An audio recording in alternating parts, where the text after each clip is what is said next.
Welcome back. Edward Djerejian is the founding director of the James Baker Institute for Public Policy at Rice University and a former ambassador to Syria and Israel. He joins us today from Houston.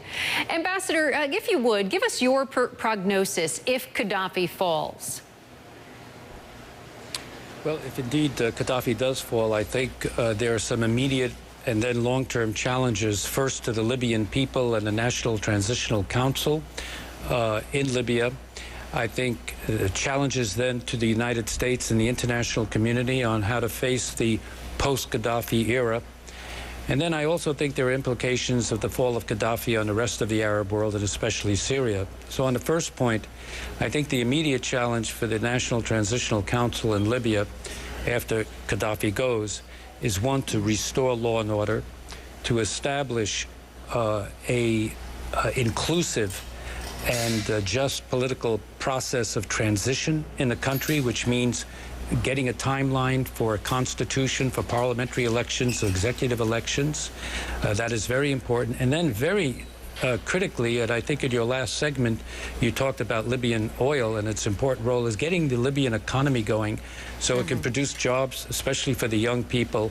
So those are the challenges that the Libyan people and the Transitional Council face in the first instance. And when we talk about the rest of the world, I'm sorry to interrupt you. I did want to ask you about Syria, because when you look at President Bashar al-Assad there struggling to hold on to power, what do you think he's thinking right now as he watches what's happening in Libya? Well, he and his regime have to be very disturbed not only by the Arab awakening and the impact it's already had on Syria, the popular unrest in Syria, but here is another dictator, Muammar Gadhafi, who used force against his own people. And that is a similar context in Syria, where the Syrian regime is using force and killing its own people to remain in power. And with the fall of Gadhafi and his imminent demise, that establishes yet another precedent for the elimination of autocracies and dictatorships in the Arab world, which is sort of like for whom the bell tolls, that what's coming next will be Syria. So the psychological, political impact on Syria, which is becoming increasingly isolated in the Middle East, is very relevant.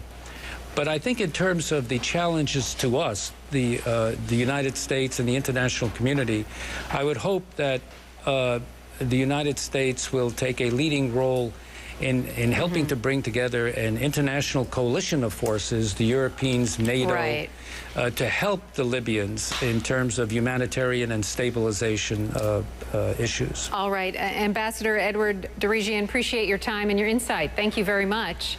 CNN Newsroom will continue in just a moment with Brooke Baldwin after this quick break. And if you missed the president's comments on Libya earlier this hour, she will replay them for you. We'll be right back.